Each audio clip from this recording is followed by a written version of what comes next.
Now, if you live in a major Australian city, you know that the population is growing. The trains are more crowded and the roads are more congested. But did you know that our population is actually growing faster than some of our Asian neighbours like Indonesia? We're growing faster than the UK and Canada. There's a baby born every 104 seconds in Australia. Now, when those babies are in their 30s, Australia's biggest city will be Melbourne, just ahead of Sydney. But both of them will be cities on the scale that London and Hong Kong are today. And when you think about how big Melbourne and Sydney are now, well, that is where Perth and Brisbane are headed. So even though our population is growing at a faster rate than the US or the UK, our birth rates are pretty much the same. So the difference is immigration. Last year, migration accounted for nearly 2/3 of our population growth. Now, of course, where most of us notice all those extra people is here on the road, and that's because 69% of us still get to and from work by car. Now, if there's no investment in transport and if we don't change the way that we commute, then the travel times on some of our most congested roads are expected to go up by 20%. In some cases, they could more than double. But here's the big one. At the same time, demand for public transport is set to go through the roof. In Sydney, demand's going to go up 55%. In Melbourne, 121%. Across the rest of the state capitals, an average of 89%. Now, are we ready to manage that little situation? Do you remember when Peter Costello told Australian parents they should have one kid for mum, one kid for dad, and another one for the country? Well, the birth rate did actually go up back then. And those kids are about to hit high school. The question is, are the schools there, not just for them, but for their little brothers and sisters? Well, the Grattan Institute's been doing some numbers. New South Wales needs up to 213 more schools. Victoria needs more, 220. Queensland, an extra 197. 72 in Western Australia, 35 in South Australia. Now, while all this is happening, we don't have a national population policy. We don't have a population minister. So who's in charge? Griffith, a rural town an 8-hour drive inland from Sydney, might not sound like a particularly multicultural place. But in fact, 28% of people here were born outside Australia, exactly the same proportion as for Australia as a whole, and they're easy enough to find. Immigration adds 1.1% to Australia's population every year, more than the birth rate and rising life expectancy combined. As a percentage of the population as a whole, only Switzerland and Norway take more immigrants among countries belonging to the Organisation for Economic Cooperation and Development. When immigration to Australia is generally in the news, the stories are about those the country stops from coming in, asylum seekers. But immigration here is actually pretty high. A recent government report projected Australia's population would nearly double to about 40 million in 40 years. Many argue, though, that that figure is still too low for a country of Australia's size. So why haven't we done anything? Well, at a federal level, both sides of politics are fighting over this. The Liberal Party and the rest of the Liberal Party. The rate of immigration is currently far too high. If you cut the level of permanent immigration to Australia by 80,000, that would cost the budget $4 to $5 billion. Australian politicians are in denial about big Australia, because if you were not in denial, if you were really looking ahead in the future, you would start to build major infrastructure right now. I've seen that indicates a big shift in public attitudes on this, came out in recent months.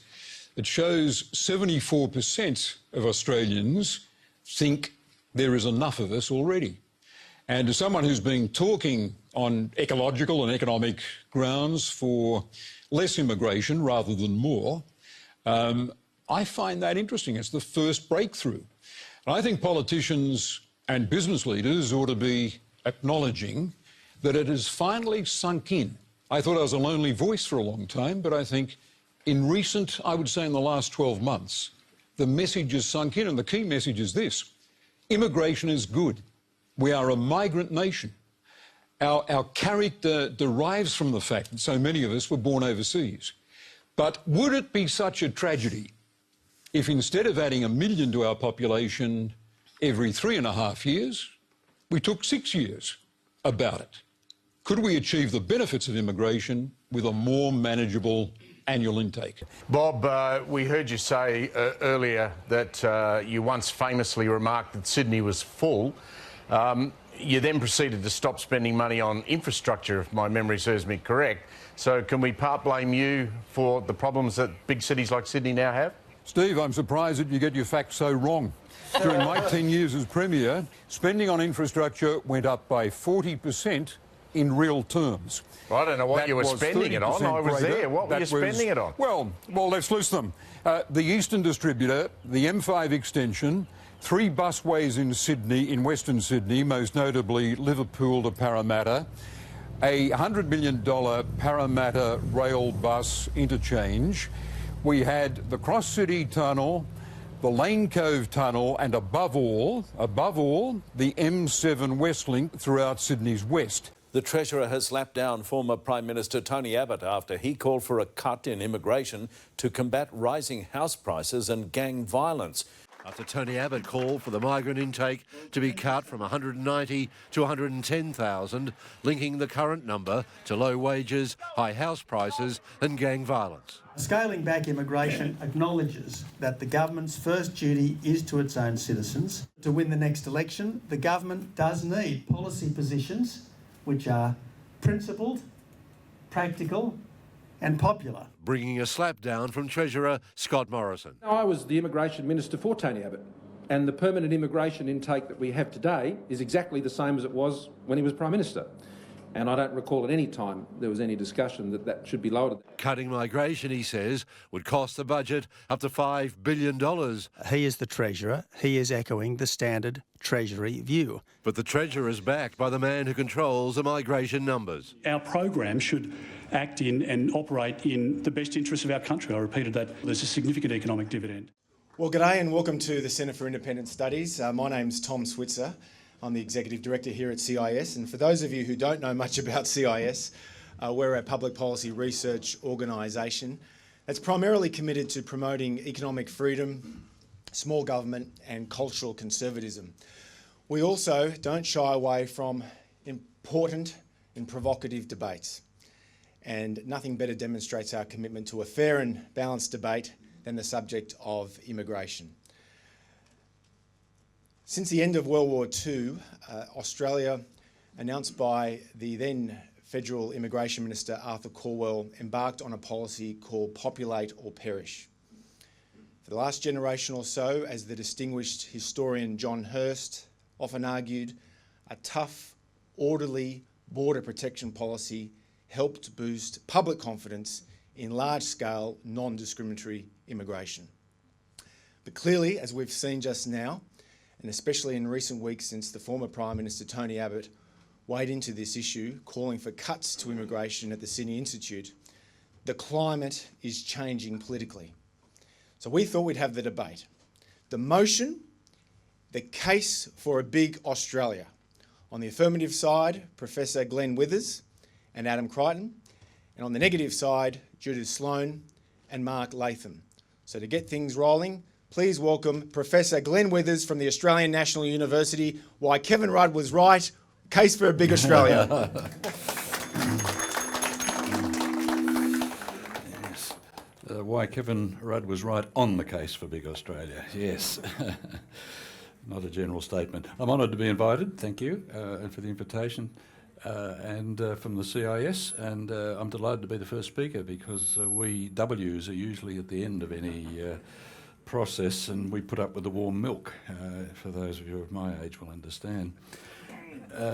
I'm daunted too because I'm being followed by such polished public intellectuals as Mark Latham and Judith Sloan, but on my side I've got Adam Creighton, so we're ahead of the game. It's great.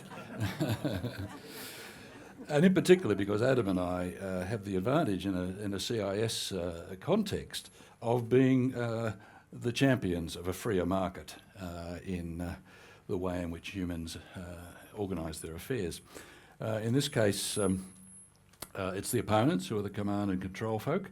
They are the proponents and concerned about market failure, spillovers and such like.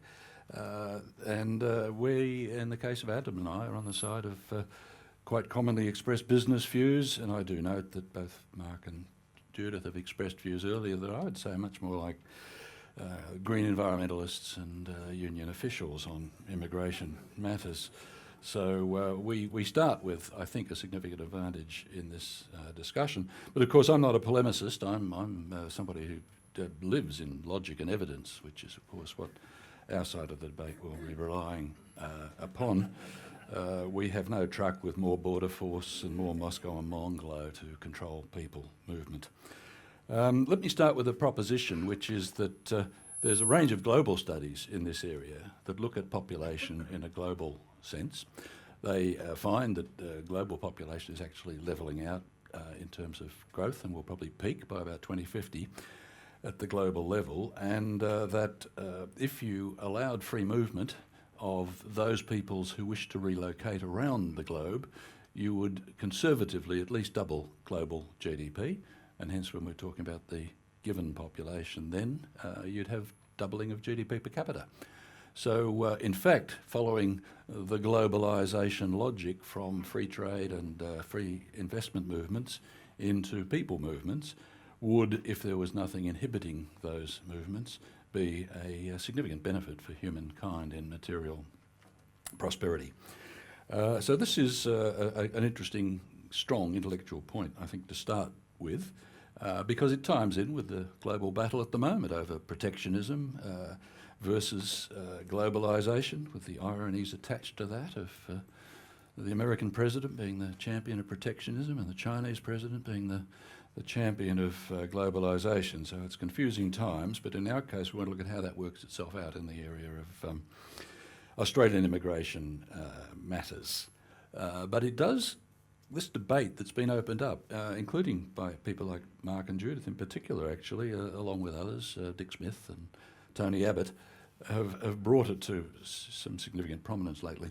And it's a good time to look at these sorts of issues, because I'm also an economic historian, and I've noted that in the post-war period we've had a period of under sort of Menzies and his predecessor Chifley, a 26-year long boom, and then we had about 10 years, a decade, think of it a quarter century and a decade, of political confusion, where we went from Holt, McEwen, McMahon, Whitlam, Fraser, etc.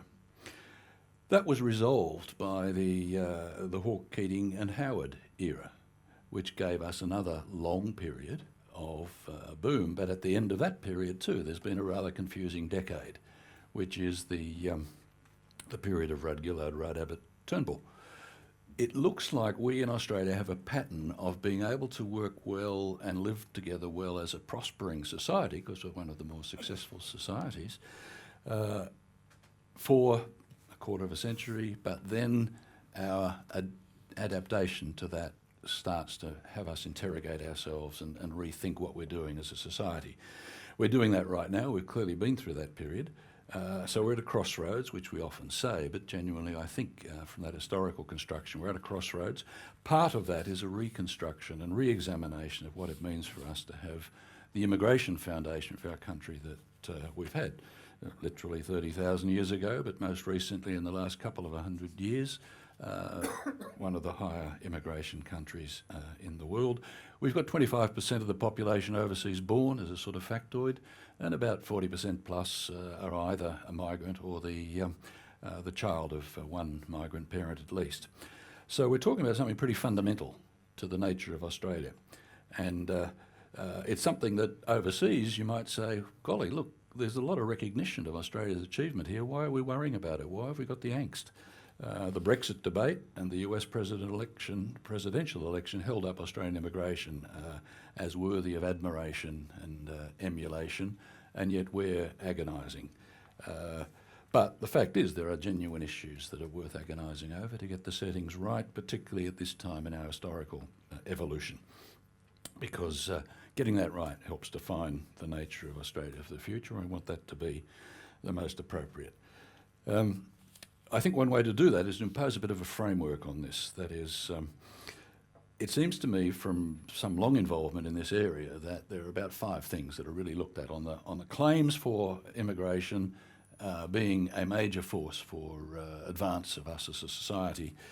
There's a claim for economic vigour, there's a claim for social savings, and there's a claim for global positioning. But on the opposite side, on the pain rather than pleasure side of the calculus, there's a lot of concern over what it means for cities and the environment and what it means for social cohesion and culture. And examining each of these items, if you're not going to be an absolutist and simply say one of those matters to me, and that's the end of the story. If you want to be more like a middle-of-the-road economist like I am, I want to add those things up and see how they balance out. And in that sense, I'm a sort of utilitarian much of the time, the greatest happiness of the greatest number. What will the balance of immigration policy produce for these issues? And I think going through it like that really helps. I was once at a debate that Steve Braxer organised that starred Tim Flannery and Malcolm Fraser. Tim started by saying that Australia's population should be 12 to 15 million. Malcolm came along and said it needs to be 50 million plus. By the end of the debate, they were arguing over whether it should be 25, 30 or 35. That is, they went through all the elements and converged.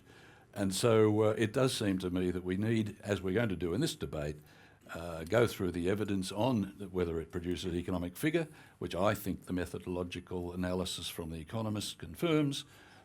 It does produce savings through reduced ageing of the population, that is the pace of ageing of the population. It does enhance our global positioning if we sustain a high level of migration. There are ways of dealing with the cities and environmental issues, including greater regional migration, and there are ways of leadership dealing with the social cohesion and cultural issues that come in inevitably as the elephant in the room on debate about immigration. And I'd be very happy to elaborate on any of those and put where immigration fits into the much bigger context of it being part of a package of the reinvigoration of Australia through very substantial redevelopment of economic reform on the commercial side and investing in our capability in infrastructure and investment and in education, investment in education and innovation on the capability side. And immigration should be part of that. Thank you. Glenn, thank you. Now for our next speaker, Judith Sloan from The Australian. Thank you very much. I think one of the things that we need to sort out at this point is what are the objectives that governments should be pursuing when it comes to immigration and, I guess, population. To tell you the truth, I'm a little lukewarm about the idea of a population policy. That sounds sort of very central planning to me, but I'll come back to that. It seems to me that the objective should be to maximise the well-being of the incumbent population. Now, I don't know, some of you might have seen Peter Martin's absolutely extraordinary article saying that, in fact, the objective of the Australian government should be somehow to maximise the welfare of the world, and that Australia has some social licence to populate the country with people from all over the place. I fiercely reject that proposition. And I think it's quite important when you're thinking about this topic that maximising the well-being of the incumbent population is probably what most people would agree with, okay? It includes new migrants, probably new permanent migrants, but it includes everyone else. We can have some secondary objectives. For example, we can have a relatively modest but well-targeted humanitarian program, and I think most people would go along with that. So here's another, and this is not a factoid, Glenn, this is an actual fact.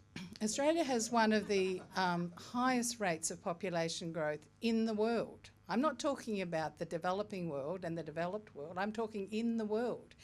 In fact, the population of the world is growing by 1.1%, and Australia's population is growing by 1.6%. The only place, really, that has a higher population growth rate is PNG. So, UK 0.7, US 0.6, a lot of European countries, extremely low rates of population growth. So we have to ask ourselves, why would that be a sensible idea to be so out of whack with the population growth of other countries? And of course, it's not just an issue of the number, it's also the spatial location of that. So nearly 2/3 to 3/4 of the population growth is being driven by immigration. So the rest is being driven just by natural increase, births over deaths. But most of that population is going to New South Wales and Victoria. Now, and indeed when I say that, I really mean to Sydney and Melbourne. So about 2/3 of the growth is coming to those two cities. And it's all very well to be sanguine about, oh, we can fix up the infrastructure problems, we can fix up the loss of urban amenity, we can fix up the environmental pressures. I'm not nearly so sanguine, and do we really trust state governments to be able to do it either in a kind of practical sense, but certainly in a timely sense? So let me just talk about the economics of immigration, because I guess that's my area of expertise, although it's yours too, Glenn. What does the economics of immigration tell us? Okay, what it tells us is that there is probably a very small positive impact of immigration on per capita GDP or per capita income, okay? Everyone here will agree that there's no point talking about absolute growth. Of course, if you grow immigration, you grow the absolute size of the economy, but we must be concerned with per capita growth. It takes a very long time to get that positive economic impact, probably 25 to 30 years. And in the short term, we actually have a decline because the capital to labour ratio goes down, there's a dilution of capital, and productivity goes down. So the idea that immigration is some sort of boost to the economy is not true. But this is, I think, where it's really important and which has been undercooked. There are clearly distributional impacts of immigration. So who are the winners? So the winners, of course, are largely the immigrants themselves, okay? Businesses can't get enough of this. This is great, you know. We're growing their business for them. We're providing them with workers, which they might otherwise have to train. So businesses, they're also the beneficiaries. And complementary workers, workers who have skills that complement the immigrants. Workers who have substitutable skills, they're clearly the losers. And I refer in particular to the work of George Borjas, who of course is a Cuban immigrant, professor of economics at Princeton, who has done some incredibly interesting stuff about the distributional implications. The other thing, of course, is that these economic studies, so remember the very small, long-run per capita economic gain, don't take account of the loss of urban amenity, congestion costs, environmental pressures and the like, possibly house prices. So I think if you were, and you know, I'm a great empiricist too, Glenn, if you added those up, there's no doubt in my mind that the economic impact would be significantly negative. The other thing is, and I refer you to our one of CIS's best friends, Wolfgang Kasper, was that the work, which I think was actually published by CIS, on the importance of cultural integration by the immigrants in order to secure those economic benefits. And he did some very important work about the importance of cultural integration, which of course is made much more difficult if you have a really mass immigration program, because they can form groups where integration is actually a practical alternative. Let me also refer to the important work that Bob Birrell has done, because people will say, you know, like the Yanks, it's probably the Prime Minister, the Yanks and the Poms often say, oh, well, we love Australia's program because it's focused on skills. But if you look at Bob Birrell's work, what he's saying is that the skilled aren't really that skilled. And in fact, the proportion of, for example, overseas graduates from non-English speaking backgrounds who hold professional jobs in Australia, they're immigrants, compared with local graduates or English speaking immigrants who hold degrees, it's about double. So it's about 75% for locals and English speakers, and about 39% for immigrants with degrees and who have graduated here and have stayed on as immigrants. The final point I would make, and you know, Glenn quotes that study about, oh look, we'll, you know, all move around and there'll be all these great big GDP gains for the world, is that there's sort of a morality issue actually, I think, about Australia's skill migration program. We're saying, oh, it's really good for us, but we can suck the skilled workforce out of these poorer countries. I've always thought that was sort of a rather strange attitude, and I know there have been instances where I think there were a lot of nurses that were taken out of Africa to populate the NHS, and that morality argument was taken up. So it seems to me that that is also an interesting angle, that we claim to have a skill program, which we probably don't as much as we think, but it's fine to sap those skills from countries which might actually benefit from them. So thanks very much. Judith, thank you very much. Our next speaker is Adam Creighton from the Australian newspaper. Thanks very much, Tom, for having me here. It's a great privilege to be on the stage with such an esteemed panel, and I'll say rather daunting to follow Judith Sloan in a debate. I have to be a little bit cheeky. I note Judith said that we're out of whack with the rest of the world on our immigration rates. We're also out of the whack on our dividend imputation policy too. And I don't hear her argument there. But just on that issue of population growth, yes, it's true. It's 1.6% is our rate of population growth in this country. It is, I think, the second highest in the OECD, I think just after New Zealand, or at least most recently that was the case. But I mean, it's also important to remember that the base, our population isn't especially high, and so any sort of raw figure is obviously going to be a large percentage of the existing population. If you go back through Australian history, and I know it's a long time, but it's still just worth illustrating, just to put it in context. In the 1850s, just in that one decade, our population tripled. Now, of course, it was from a very small base, but we have experienced very fast growth and survived. The 50s and 60s, of course, we had a much faster rate of population growth for 20 years than we do now, roughly. And I'll also point out that our current immigration quota of 190,000 a year has actually been fixed at that level for about 4 years. So it's already the case that it's shrinking slowly, and that's all our side is advocating here, just that we hold the current absolute level. And of course, if you do hold the current absolute level, then the growth rate will, of course, shrink over time. That's just basic mathematics, and so that is the side that we're arguing here. The second point that I wanted to make, just by way of opening, is to really deny that this is just so unpopular all of a sudden, that a high rate of immigration growth is so unpopular. Now, I think you saw earlier Bob Carr talk about something like 74% or 70% of Australians are massively against kind of higher immigration, but he's basing that on a very loaded survey run by an institute, which of course, and it's a common tactic of institutes when they want a particular answer in a survey, is they have a fact which sounds scary, and then they ask the person, what they think about this, and this is a classic case of that. In fact, if you look at the Scanlon Foundation or various surveys that ANU has conducted, or the Lowy Institute, you'll pretty much find that the portion of Australians who are for lower immigration has been static at around a third. I'm not saying that's small, but it's a third. It's not 75%, and it's been static around that for quite some time. So just those kind of first 2 points I wanted to make, just to kind of deny the issue in the first place as being something we should be so worried about. But the reason that some people think it is an issue, I think, and they're mistaken in this regard, is that it's dragging down our wages. Well, wage growth is slow pretty much in every country in the world. It's got nothing to do with Australia. It's a universal phenomenon at the moment. I think it's got extremely little to do with our immigration rate.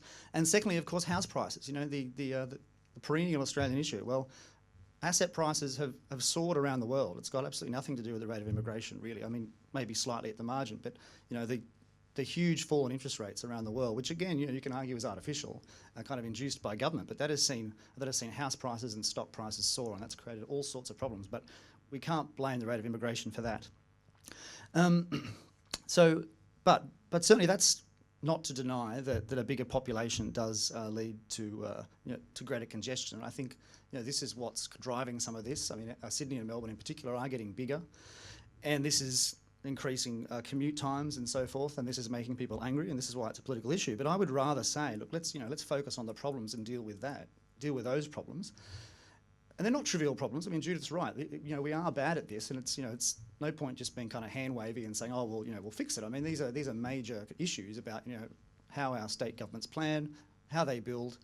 But I think it's better as a country if we focus on fixing those rather than halving the rate of our immigration growth, which I might add would be a big shock to the economy. I mean, that really hasn't happened. I mean, the last time we had an immigration rate like half what it currently is, population growth rate, was the 1930s, I believe. And of course, that was the Depression. I mean, you find that when an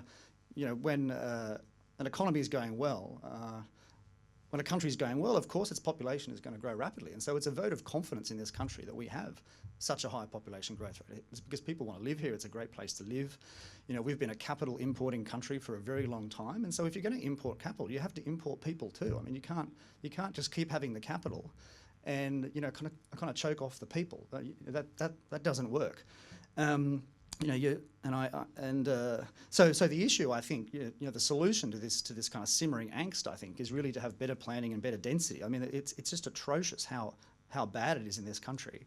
You know, for instance, you know, the factoid I always use in my columns, I've used it quite a few times now, and I find it remarkable. But you know, we have in the last 12 months to November last year, there were 44 new dwellings were approved. That's homes and apartments, dwellings in the eastern suburbs. Lara, 44, that's all, right? There's a population of 60,000 there and only 44 new homes were allowed by zoning.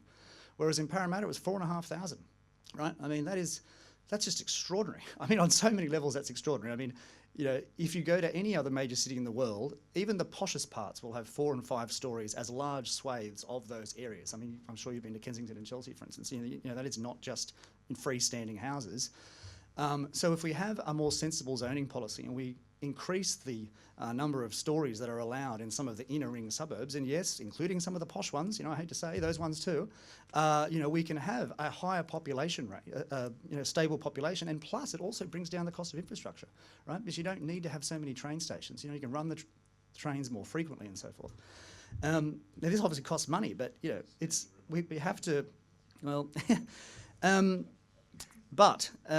Oh yes, and I just wanted to, so there's a study of the density of Australian cities, 50 of the biggest cities in Australia, Canada, New Zealand and Europe, and of course the bottom 3, 48, 49 and 50, are Adelaide, Perth and Brisbane, right? That's just extraordinary. I mean, we shouldn't be at the very bottom of that list, right? I mean, are we really saying that all those other 48 cities, Madrid and Barcelona, all these places are terrible? I mean, they're not. Indeed, we want to visit them all the time. People have very satisfying lives there and they want to go there. But look, I want to kind of finish. I assume I'm about 4 or 5 minutes now. And just saying that economics is not going to answer this question. I mean, it is not going to provide an answer to this question. You know, the answer to this question of what our population growth rate should be is about our vision for the country and what we like. And look, you know, I'm willing to concede I like big cities. You know, I mean, that's my bias. I think they're exciting. I think Australia needs big, powerful cities if it's going to be of any relevance in the 21st century. Frankly, I mean, I do worry that what's happened to Adelaide is going to happen to Melbourne and Sydney on a larger scale. If we close off people and we try to, you know, shrink the relative size of those cities, Australia is not going to be relevant, especially in a region like we're in, right? I mean, what sort of message does that send to the rest of the world, especially at this rather precarious time, if we shrink our population growth rate? One more thing. So Julia Gillard in 2010, she wrote in The Australian that we don't want a big Australia, we want a sustainable Australia, right? And of course she won an election. Of course that was code for slowing the rate of population growth, right? Obviously. Well, so what happened? In 2010, the norm was 172,000, that's net overseas migration. Then it was 205, and then it was 225. So the point is, it doesn't really matter what our politicians say about this. The reality is they're really going to struggle to control our population growth. Thanks. Adam, thank you. Adam, thank you. Our next speaker is the former leader of the Australian Labor Party and a regular contributor to the Alan Jones Show, Mark Latham. Well, thanks very much, Tom, ladies and gentlemen. And I must say, Tom Switzer, you're an incredibly brave person because you're hosting an immigration debate and issues of ethnic integration in Australia on International Harmony Day. Now, there's an International Day for everything, of course, but I worry on International Harmony Day that when we get through the full debate without Tim Soutphommasane and his 18C stormtroopers bursting through the door to close us down in this era of dreadful hate speech, things that just can't be said, let's hope we get through the full debate. My starting proposition is to say that economic rationalists should support big cuts to Australia's immigration program for the sake of wages growth, for the sake of housing affordability, for the sake of productivity, for the sake of urban efficiency. And Adam, I just let you know of a little rule I used to have, having lived in Western Sydney for 50 years and heard the eternal promise of better planning. I used to have the scream rule about people who gave us better planning, and I've now moved on to the garrote rule. I always remember the way in which Gareth Evans said he wanted to garrote Bronwyn Bishop in the Senate one night, and for people who tell us in Western Sydney better planning will solve all our problems, after 50 years I too have the garrote rule about people who promise that. because for 50 years we have heard how better services, better planning would end the congestion, end the paucity of infrastructure, end the paucity of services, and it never happens. It never happens for the basic reason that the elites pushing for big Australia are way out of touch with the realities of suburban life. And in quoting the elitism, I might as well start with the most elite of the elites, Malcolm Turnbull, our Prime Minister, and his offsider Lucy Turnbull, because who increasingly makes policy in these areas, because on ABC Radio in March 2016, Malcolm Turnbull said, and it's related to his Big Australia immigration policy, this is the simple concept that most of people's day-to-day work, education, shopping or recreational activities should be located within 30 minutes of walking, cycling or public commuting from their home. Now, I missed the 30-minute city test today, that everything should be within 30 minutes travel of where you live. I left home at 9:45 on the outskirts of southwest Sydney and got here at 11:45. So I don't live in a 120-minute city. I don't live in the 30-minute city that Malcolm Turnbull advocates. I live in a 120-minute city, and there's a big number of people in those circumstances because of Sydney's gross urban inefficiency. Now, a fortnight after Malcolm Turnbull said these things in March 2016, Lucy Turnbull echoed them in an article in the Weekend Australian in her position as the Chief Commissioner of the Greater Sydney Commission. So unfortunately, in terms of urban efficiency and Big Australia migration, Malcolm and Lucy have become to this policy area what Joe and Flo were to good governance in Queensland. And we are feeling the adverse impacts. Lucy's Greater Sydney Commission has said that Sydney will accommodate another 1.8 million people over the next 18 years. That is nearly an extra million people per annum. In April 2017, the City's Minister Angus Taylor said already 2 million people call Western Sydney home, and that will increase by another million in the next 20 years. And this has given rise to the concept that I describe as the upside-down city. I can remember in the 1970s with the centre and radial spoke system in Sydney and other Australian cities that everyone assumed that the most congested spot was in the middle. The centre of the cities were congested. Well, these days you can put down a picnic blanket and have a nice little morning tea on the Cross-City Tunnel under the middle of Sydney CBD. Meanwhile, the congestion has gone to the urban fringe. It's upside down now. The congestion is on the urban fringe while the centre of the city moves much more efficiently. And that outer ring inefficiency has a massive economic cost. Because of the migration program, no sooner are roads like Narellan Road, Camden Valley Way improved, new car parking stations are built at Lebbington and Edmondson Park, that the congestion comes 6 months later. No sooner are these new facilities built that they're crowded again because of immigration and population growth. I invite anyone who talks about better planning to go to Oran Park Public School in southwest Sydney, where, with the wonders of better planning out of the state government bureaucracy, they have 24 demountable classrooms. 3 rows of 8 lined up. It looks like Manus Island. All those lefties in Glebe and Paddington who complain about Manus Island will have a look at the one that exists under the banner of better planning at Oran Park Public School in southwest Sydney. So there are huge livability and urban efficiency costs to this crazy policy of extra population growth fuelled by Big Australia migration. On top of that, our ethnic and immigration settlement policies are atrocious. I always look at the promise we had in New South Wales when the state took the 7,000 of the special Syrian refugee intake.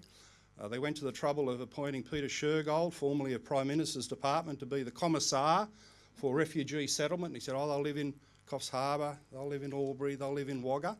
6,000 of the 7,000 in New South Wales went to one local government area, Fairfield in Western Sydney.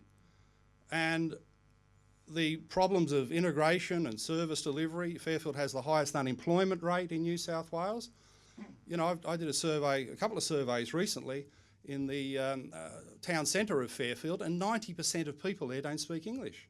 Now, if this is the promise of multiculturalism, I support multiculturalism, but on the basis that people can speak to each other and have got national language of English so we can communicate, build bonds of support and trust and social capital. That's the only way in which multiculturalism can work. But the program of immigration is so big, and the settlement programs are so flawed that we haven't got effective ethnic integration. We've got the development of ethnic enclaves.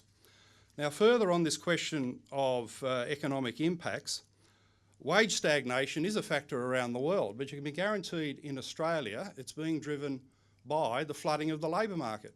We have wage stagnation in Australia, the paucity of wages growth, because the labour market's been flooded with the big immigration program, and we haven't got productivity growth. One of the reasons we haven't got productivity growth in Australia is it's so convenient now for the politicians in Canberra to adopt a policy whereby 2/3 of economic growth each year comes from immigration, comes from the population growth. Tony Abbott has blown the whistle on this. He talked to some of the Treasury officials when he was Prime Minister about cutting the immigration program, and they said, Prime Minister, you can't do that.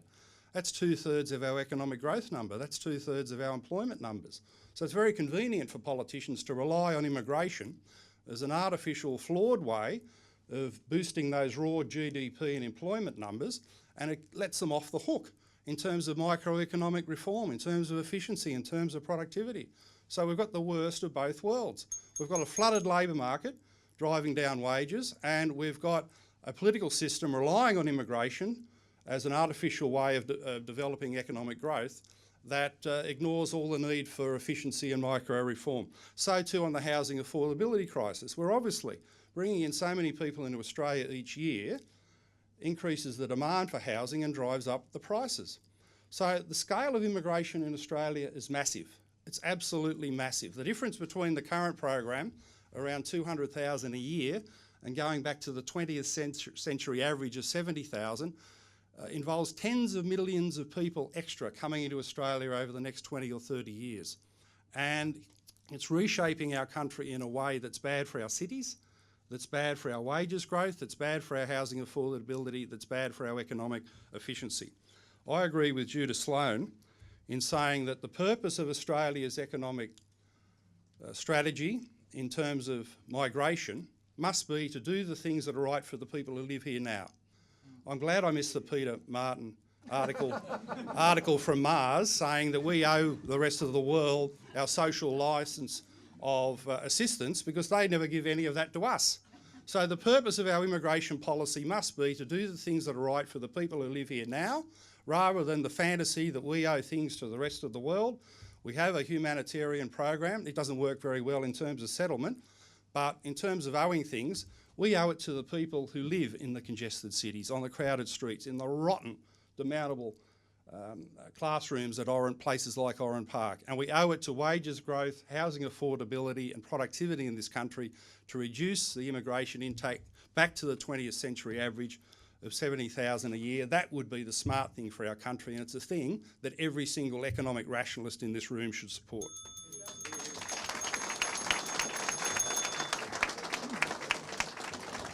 Mark, thank you. Now it's time for Q&A, and our first question comes from Andrew Stone, who, among other things, is a former economics advisor to Prime Minister Abbott. Andrew. Thanks, Tom. I just wondered if I could perhaps state just a few facts to put my questions to the pro side into context. One thing that I was struck in this discussion by is that nobody put into context, when we're talking about cutting immigration, that this has to be seen in terms of a massive leap in immigration rates starting about a decade ago. So in the decade to mid-2006, net overseas migration to Australia was a total of 1.1 million people. In the subsequent decade, it was 2.2 million people. So the net immigration rate doubled during that period. Now, if that's supposed to be good for growth, one could refer to the statistic that GDP per capita in that prior decade grew by 2.3% per annum. In the subsequent decade, it grew by 0.9% per annum. So it was 2.5 times faster in the prior decade. What's more, the government does control this. The permanent migration target as recently as 2000-2001 was only 76,000. Yet we were told, Adam assured us, and he's correct, for the last few years it's been 190,000. But nevertheless, that has to be seen in context. That was massively ratcheted up around mid-2006. As we went into the mining boom, that was the rationale, and there was some rationale for that at the time. But the question is why it hasn't come back down. And so that leads me to my questions here, as I say, all for the pro side of the panel. First of all, in view of that fact that in that prior decade, net overseas migration was 1.1 million. There was a total increase in jobs of about 1.8 million during that period, so unemployment rate was able to come down a long way. In the subsequent decade, we've had 2.2 million migrants, but only 1.7 million jobs created. How can it possibly be, if you believe in supply and demand in the labour market, that you think that hasn't affected wages? So that's one question. Secondly, if you've added, just in terms of the increase in migration, you've added more than 1 million extra people per decade, there are roughly, on average, 2.5 people per household. And that's pretty true across immigrants and locals. That translates to an additional demand for about 400,000 plus houses. Now, in this last decade, we've only built in total about 1.1 million houses. So if we added more than 400,000 to demand, again, how can that possibly not have affected prices? Third question, this is something tongue-in-cheek to Glenn Withers. You were saying if we allowed everybody to move around, you could double global per capita GDP. I'm not familiar with how much Australian per capita GDP is above the global average, so can you tell me how much of a reduction in Australian per capita GDP that would be? And perhaps I'll stop there. 3 questions there. I encourage all the panellists to come to the lectern when they answer them. Who wants to go first? Glenn, do you want to do the last one first? Yes, on the global calculation, of course, it's a factoid calculation, and the realities are what I call the elephant in the room. That is, social integration is a hell of a lot harder than moving people around compared to moving trade around is enough. Investment causes problems. People movement have serious integration issues that you have to manage appropriately. On the appropriate levels, though, for GDP growth in Australia, there's probably about 50 studies that find that it has a either small positive effect, and they usually have a very flawed methodology of using computable general equilibrium models, don't allow for economies of scale, don't allow for agglomeration effects, don't allow for the quality of labour.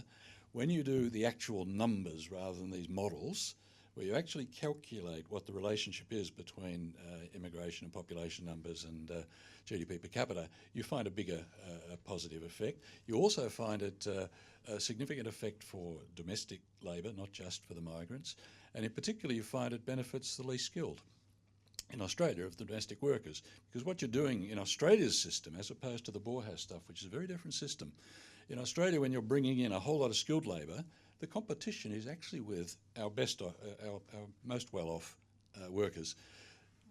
The unskilled are the complements to those well-off workers, and actually they're benefited in wages from the migration flow. So it's actually inclusive growth that comes through the migration arena. But I wanted to make one more point, which is these studies also show, because a lot of the previous analysis is what you call linear, it just assumes that migration always has the same effect, no matter how big, how small, whatever. And then some say it's little and some say it's big. In fact, when you get a bit more sophisticated and look at whether it makes a difference how big the migration is, how fast the rate is, compared to the pre-existing circumstance, you find if you drop it too low, it has a big drop in per capita income. But if you take it too high, it has a drop in per capita income. So getting the balance right is the crucial thing. When you go too far, all the congestion effects and short problems of the labour market and housing affordability kick in. But if you go too low, you cause the demand for the economy's outputs to fall too much, especially too quickly if you do it fast. So there's a middle point, and we had it during the GFC. One of the reasons we've had a period of expansion for 26 years compared to just about every other OECD country. The only one that hasn't had a recession in 26 years is not just the brilliance of our Treasury officials or our Reserve Bank governors, it is actually a sustained, solid underpinning of growth of population that underpins in turn the animal spirits of our business investors who kept business running in Australia throughout that period. And there is a GDP effect alongside a GDP per capita effect. Okay, Adam Creighton. Thanks, Andrew. You made some really good points. Yeah, we certainly have to see the immigration flows in their context, their historical context. I agree with that. But to arbitrarily compare the decade to 06 and the decade to 2016, I just don't think that we can infer, from just 2 or 3 variables, the role of immigration in that period. I mean, it's very interesting that that we grew so rapidly per capita in that decade to 2006. I mean, I would argue that was because the financial system kind of unleashed itself and borrowed a lot, leveraged everything up, and then of course it crashed in 08, and then there was 5 or 6 years of pretty much nothing much happening around the world, and we're still kind of living with the after effects of that. So I don't know if I'd blame the respective rates of immigration for those two phenomena. But just on the more general point, I mean, surely intuitively, new workers create as much demand, to offset the jobs that they take, so to speak. I mean, after the Second World War, there was all great concern that when the soldiers came back, they'd all be unemployed. But of course, the labour market just absorbed them very rapidly, because all those soldiers, create a demand for goods and services, and then they fill the jobs that supply the goods and services. So I mean, logically, it's not like there's a lump of labour. Isn't it the lump of labour fallacy or something like that, where there's just a certain number of jobs to go around, and the wages are depressed. I mean, I don't understand the wages depression argument. I mean, I'm sure if you did a regression across countries with immigration rates and so forth, you wouldn't see larger countries with lower wages, or actually maybe you would, because of China and India. But if you took all that, abstracting from all that, purely because of their size. And just a more general point, just on investment, and Glenn just made me think of it. I mean, the investment of the 20th century is going to be intellectual property investment. I mean, less and less it's about machines and buildings. I mean, we're seeing the official rates of investment fall, not just in Australia, but around the world. And where does that sort of investment happen? It happens in cities, because of the agglomeration effects of bright people living around each other and talking to each other. It's not big factories anymore. That's gone by the wayside. The reason that the world's smartest people gravitate to London and New York is because of those phenomena, right? So we're either part of that or not. Okay, we can say, all right, we just want Sydney and Melbourne to be medium kind of second-tier cities in the world, or we can say no, we'd like them to be the very, very top tier of cities. And you may laugh, but I reckon by 20, 30 years, if we maintain these rates of growth, Sydney will be as big as London, or it could be, and as powerful, probably more so, because this country has so many more resources than the United Kingdom does. Anyway. Let me turn to the negative side and follow up from what Adam and Glenn raised, and that is the question of our 27-year economic expansion. This is in a recent issue of Forbes magazine. Quote, since the early 1990s, Australia's economy has powered ahead with a 3.0 rate of compound economic growth. Take out population growth of 1.4%, and the economy has only grown around 1.6% per year in per capita terms.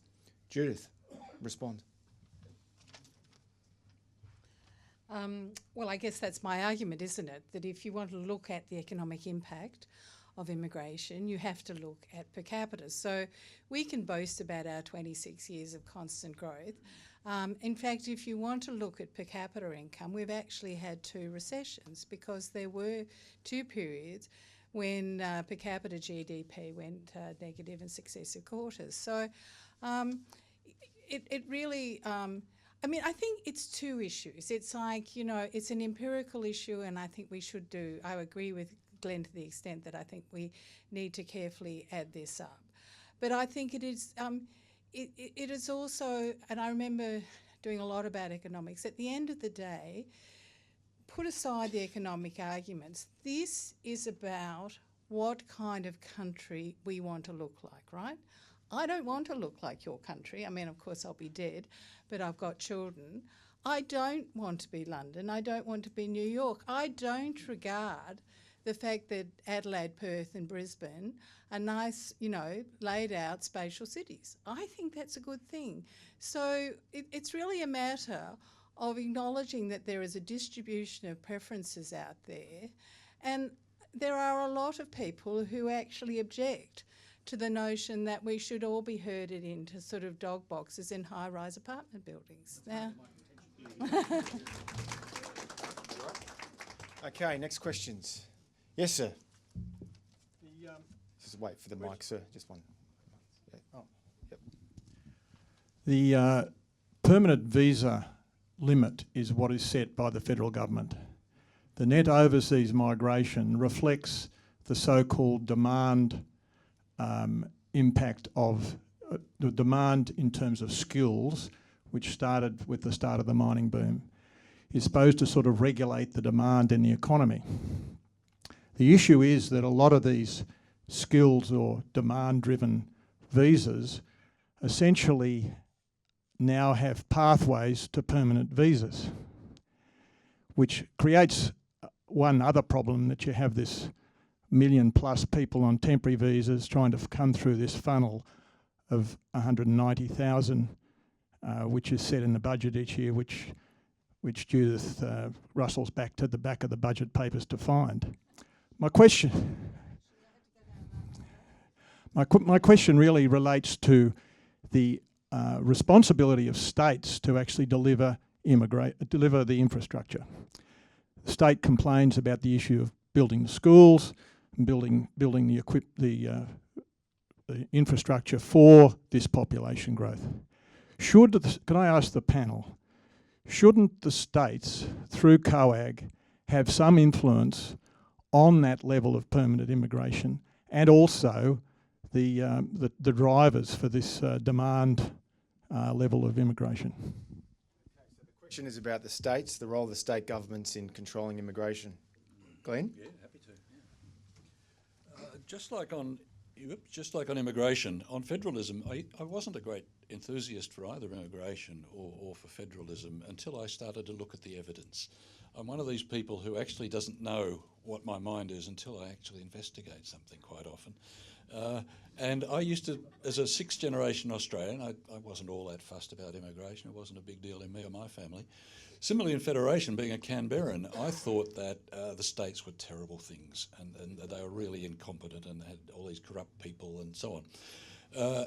When I looked at these things closely, I discovered that A, I began to think more kindly about immigration. B, I began to think more kindly about federation. And indeed, the two are connected. In Australia, we have the greatest vertical fiscal imbalance between the revenue-raising responsibilities of the states relative to their spending responsibilities. And that just makes for a very confused federation compared to best practice federations like Germany or Switzerland or Canada.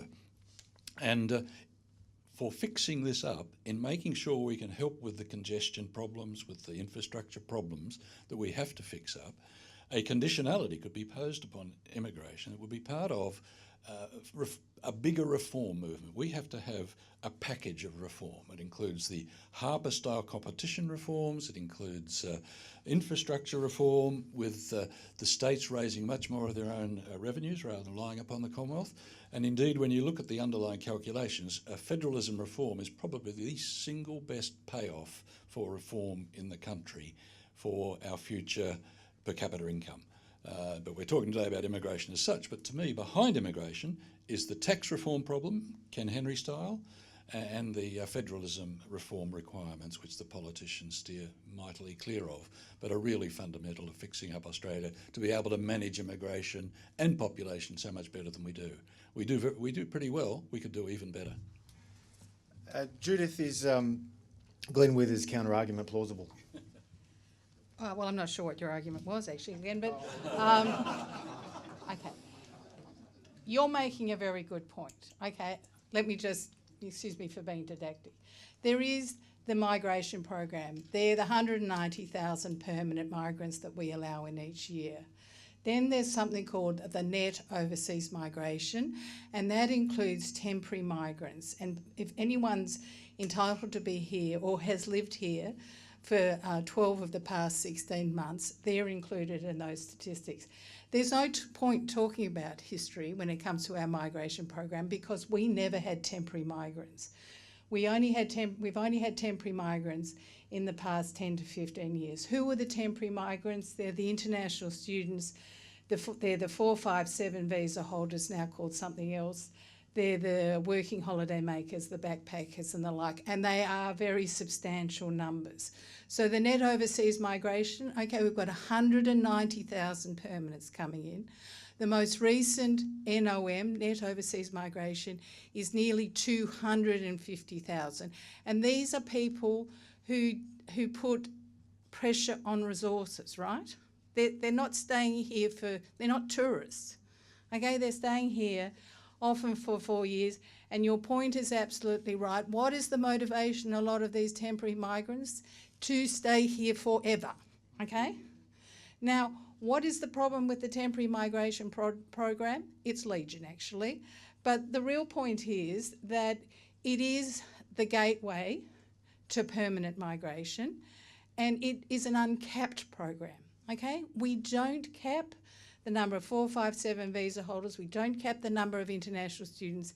We might have a bit of a cap, I think, maybe on the working holiday makers by country, but by and large, it's not a cap program, which is one of the reasons this is out of control, right? Why can we put the states into the decision-making for migration numbers? The states are in on this conspiracy.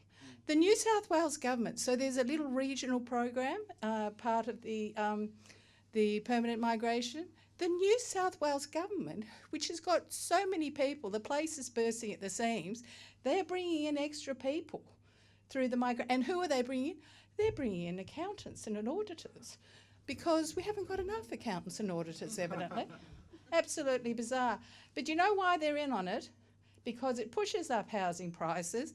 They are addicted to the stamp duty revenue, and they don't want to see that go away. They are very dependent on stamp duty revenue, absent the stuff they get from Canberra. And so I wouldn't be holding your breath. I wouldn't bother putting the states on, because I think you just probably get as bad an outcome. When Tony Abbott recently called for slashing immigration levels, he was overwhelmingly rebuked by his fellow colleagues, including his former ministerial colleagues. One young Liberal, president of the Australian Young Liberals, took to the pages of the Sydney Morning Herald to point out the perils of the former Prime Minister's policy. Harry Stuchbury. Tom, please don't judge me by my association with the Sydney Morning Herald. What about the Fin Review? So by 2055, there will be 2.7 people of working age for each retiree. Currently, that number is 4.5, and was in 1975 it was 7.3.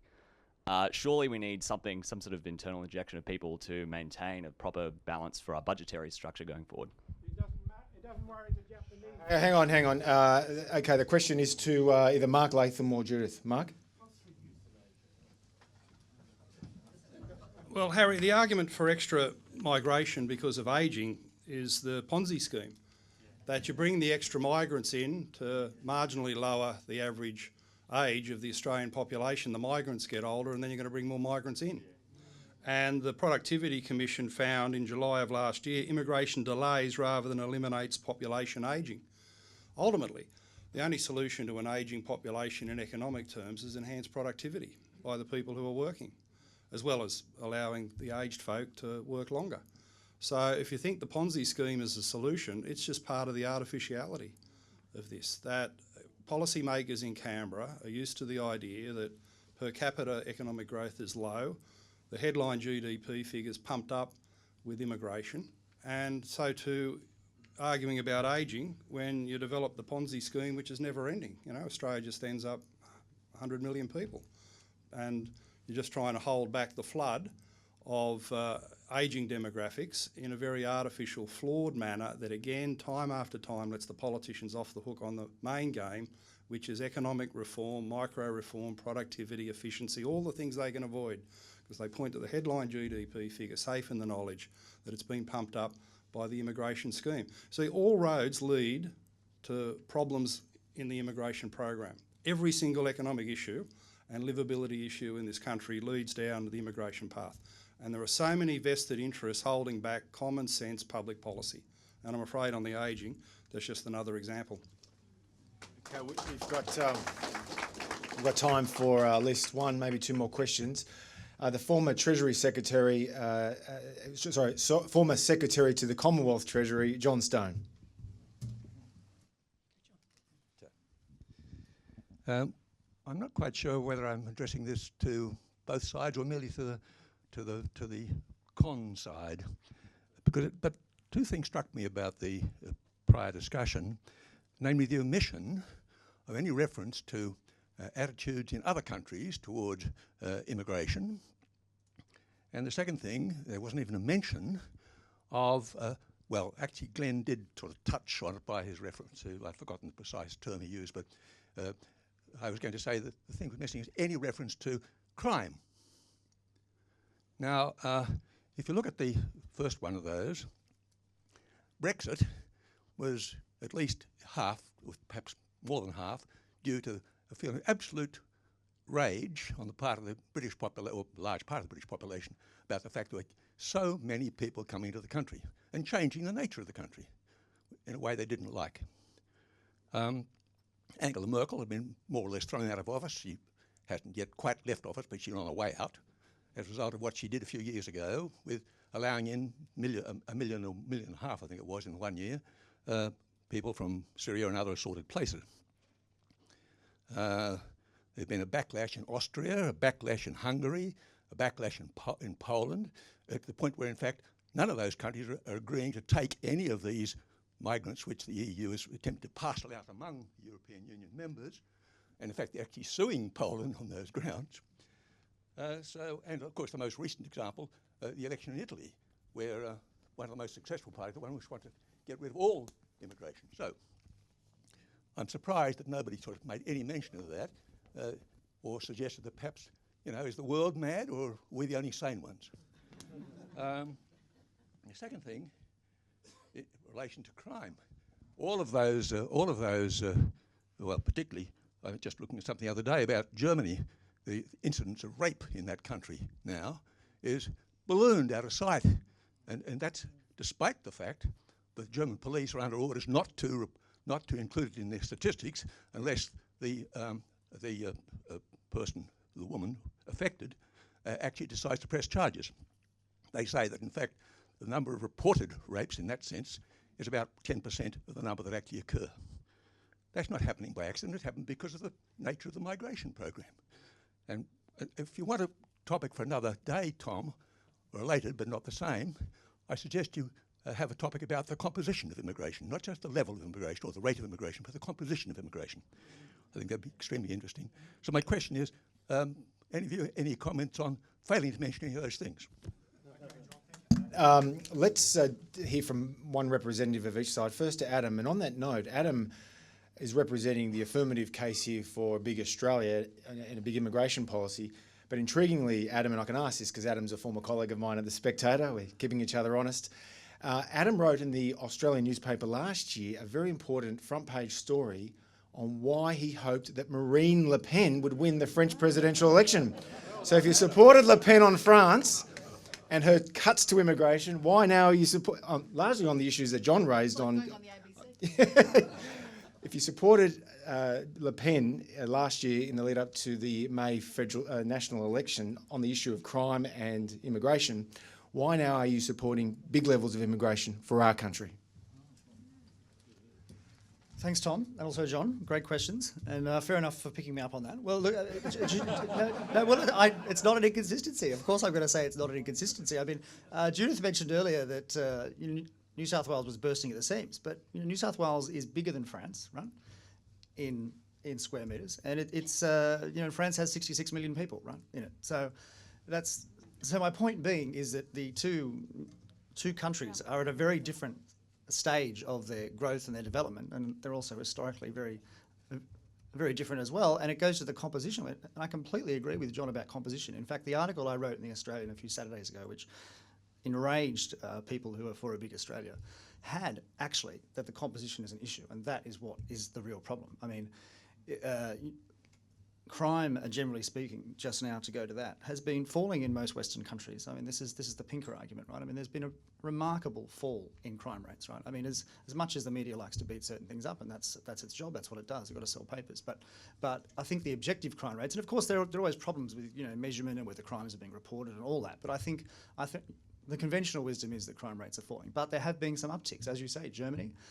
Maybe parts of Australia, and I think this is because of the composition. This is because of the cultural backgrounds of some of the immigrants. I think the support for the migration program in Australia would be much higher if the composition were changed. I mean, but we're at a state in this country where you can't say things publicly like that. I mean, it's a risk even going anywhere near it. So, hence, there won't be a debate about that. But.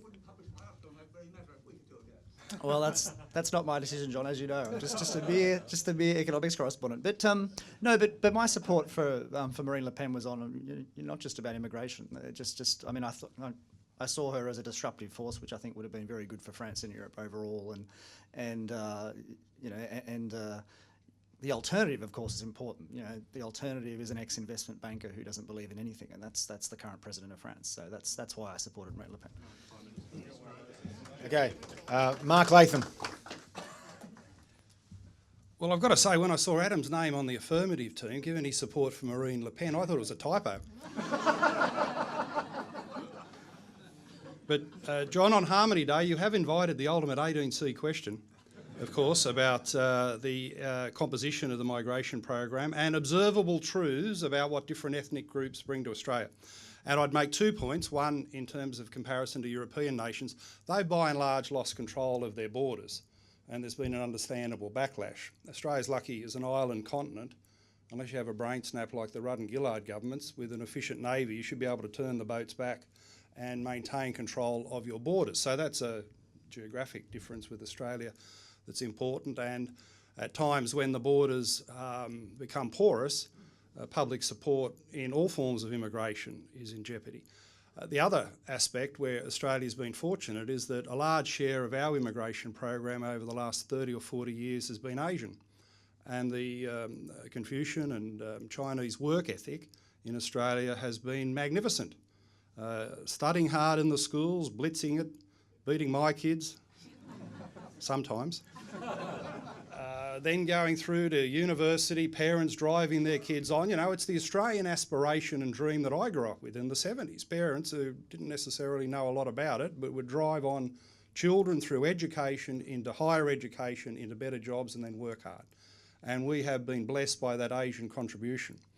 Now, on the flip side, an observable truth, Tim Soupy, get your pad and pen ready when this goes out online.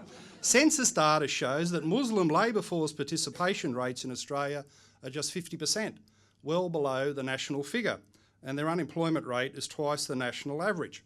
I always tell people the true tale. I was there, I heard these things, that when I was Mayor of Liverpool in the early 1990s, different ethnic groups which were flooding into the municipality by virtue of big Australia immigration, would come and see the Mayor about their different aspirations. The Asians would sit down and say, Mr Latham, how can we set up a business and work hard in Liverpool? So give them a big tick. The Italians would come in and say, Mr Latham, how can we pour more concrete and build more things? We came, we saw, we concreted, and I'd tick that off. And the Greeks had come in wanting to know how they could set up more small businesses, and I'd give that a big tick. And then the Lebanese Muslim Association would come in and ask for how can we access public housing, a youth worker, a community hall, council funds for our social work program. Now, without getting myself in too much trouble, the intelligent people here can draw their own conclusions about those comparisons. There is an observable economic impact due to the composition of the migration program in Australia. In Australia, we haven't had the problems in Europe because of our geography and the Asian influence. What we have had is concentrated ethnic enclaves that have emerged mainly in safe Labor seats, the redeeming feature of voting no on same-sex marriage in those electorates. But the ethnic enclave effect is hidden from the media, because journalists certainly don't live there, hidden in the political system because they're marginal seats, so no one visits during election campaigns. But the dislocation effects of dropping 6,000 Syrian refugees into Fairfield, the highest unemployment rate in New South Wales, you only need to go there to understand the nature of the enclave. And it's a betrayal of the Whitlam and Fraser aspiration for genuine multiculturalism, where people talk to each other, get to know each other, pick up the best of the cultural habits of each other. And it's a betrayal of the Australian ethos of the fair go. It's had a devastating impact, largely hidden in the system, but one of our worst ever social justice problems. And by virtue of being one of our worst ever social justice problems, the Greens and other left-wingers never talk about it. Okay, we are fast running out of time, but we have time for one more question. Just finally, Tim James. Quickly, please, Tim. Thanks very much, Tom. I think a lot of the politics around this has to do with our quality of life and how we live. Now, I grew up on a quarter-acre block in Sydney, and it was a fantastic source of discipline, health, safety, family, security, pride, frugality, and so it goes on.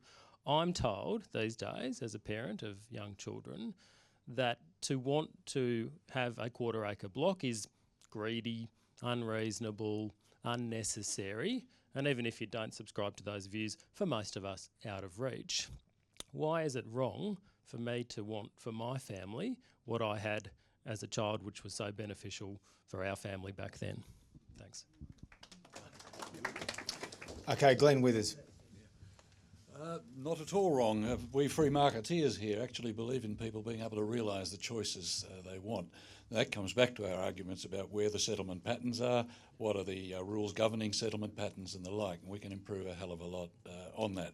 But one factor underlying the decline of the quarter-acre block is not the immigration pressure on housing, it's also declining family size. That is, when you were growing up, and certainly when I was growing up, we had families of 4, 5 and 6. Now we're down to families of 1 or 2. So there's that sort of adjustment required in the nature of our settlement processes and types of housing. We need the housing for all the types of people who need good housing, but there's a lot of obstacles in the way in delivering on that effectively. Now, we won't improve that overnight, as we know. One of the Bob Carr things that used to worry me was Bob used to say that Australia's full up from mountain to coast, and yet he'd refuse to amalgamate councils in Sydney who would allow better traffic to come through by linking up proper roadway systems around Sydney. Jeff Kennett was a far better proposition. So you need a Kennett and not a car if you're going to improve things. Now, whether you get a Kennett rather than a car is in our hands as individuals and how we support the leadership we need to get a better pact for the immigration bargain. Not just free-for-all immigration, but controlled immigration that meets conditions for the good settlement of and the welfare of the people of Australia. Well, ladies and gentlemen, we at the Centre for Independent Studies like to distinguish ourselves from the rancour and the rampant polarisation that all too often marks the public policy debate. And I think we've been treated here today to two outstanding schools of thought representing both sides of a very important issue. Please join me in thanking our panellists, Adam Creighton, Glenn Withers, Judith Sloan and Mark Latham. And I will take on notice former Treasury Secretary Stone's suggestion of another debate on the issue of composition. These are issues that should be discussed openly without inspiring mass hysteria, as all too often happens. Thank you so much for being here today. We hope to see you again. Just a quick footnote. We at CIS are not subsidised by any tax dollars. We only exist because of the generosity of our members. If you're not a member and you enjoyed today, please feel free to join the CIS membership. There are some forms to fill out, and we hope to see you again. Thank you so much.